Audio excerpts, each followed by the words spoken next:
नंद ड्रामे की अगली किस्त में गौहर की याददाश्त वापस आ जाएगी, लेकिन जवेरिया इस गौहर के करैक्टर में कुछ खास जची नहीं।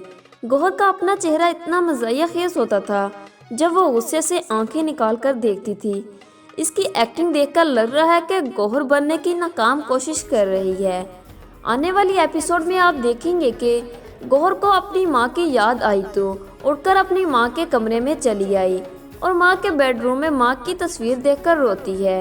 गौहर से मार खाने के बाद बुल की माँ अपनी बेटी से कहती है कि घर पर कब्जा करने का हमारा मकसद शायद पूरा ना सके।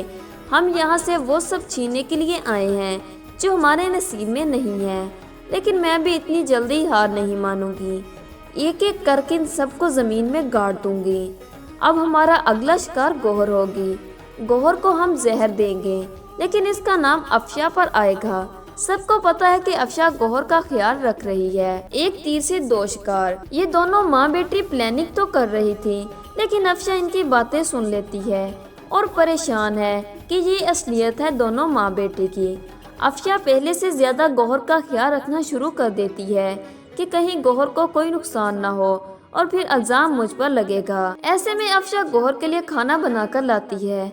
अपने हाथ से नवाला बनाकर उसको खिलाने की कोशिश करती है, लेकिन वो अपनी आदत से मजबूर इसके मुंह पर थप्पड़ रसीद कर देती है।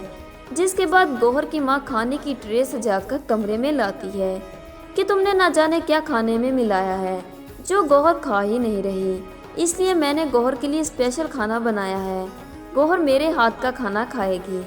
अफशा जो उनकी असलियत जान चुकी थी कहती है कि आपके हाथ का पका हुआ खाना नहीं खाएगी, बेहतर यही है कि आप ये खाना यहाँ से उठाकर ले जाएं। इस बात पर गुल की माँ ववेला मचाती है।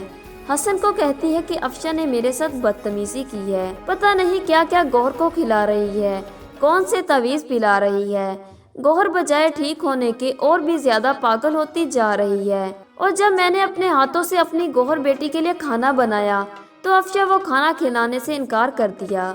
हसन को शदीद गुस्सा आता है और वो एक बार फिर से अफशा की बेइज्जती करता है। साकिब अफशा पर गुस्सा करता है तो अफशा चिल्लाती है, मैंने खाना आपको सिर्फ इसलिए नहीं खाने दिया, इस खाने में जहर था। साकिब को अफशा की बात पर यकीन नहीं आता। तुम झूठ बोल रही हो। अफशा अफसोस करते हुए कहती है, जब तक आपको सच पता चलेगा आपके पास पछताने के अलावा कुछ नहीं बचेगा। यही सब कुछ तो साकिब ने राबी के साथ किया। वो भी यही कहती थी कि बाद में पछताने का क्या फ़ायदा, और अब वही सब कुछ अफशा के साथ कर रहा है। इसकी बात पर यकीन न करते हुए कल की आई हुई माँ बेटी पर यकीन है। जहांगीर साकिब के कहने पर गौहर को अपने घर में ले आता है, जहाँ जाकर गौहर को सब कुछ याद आ रहा है। वो सारी तस्वीरें देखती है। बिलाखिर राबी और जहांगीर की तस्वीर देखकर उसे गुजरी हुई तमाम यादें याद आती हैं। वो सोचती है, मेरा चेहरा तो जल गया मगर मेरे इंतकाम की आग को मज़ीद भड़का दिया है। जहांगीर और राबी की तस्वीरों पर करास लगाती है और उमर जो डर रहा है अपनी माँ से, गौहर इसके पास आने की कोशिश करती है ताकि उसे बता सके कि मैं इसकी वही माँ हूँ जिस तरह इस ड्रामे को लंबा खींचकर बर्बाद किया। अच्छे वक्त पर असल गौहर, फरवा और अब राबी इस ड्रामे से अलग हो चुकी हैं।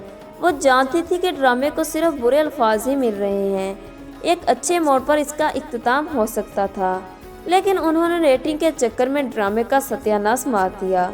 तो दोस्तों, आप क्या कहते हैं? अपनी राय कमेंट सेक्शन में ज़रूर दीजिएगा। मज़ीद ड्रामा प्रोमोस के लिए चैनल को सब्सक्राइब करके साथ में बेल के आइकन को प्रेस कर लें ताकि ड्रामा प्रोमोस के लेटेस्ट नोटिफिकेशन आपको बासानी मिलते रहें। वीडियो पसंद आए तो वीडियो को लाइक और शेयर ज़रूर कीजिएगा। अल्लाह हाफिज़।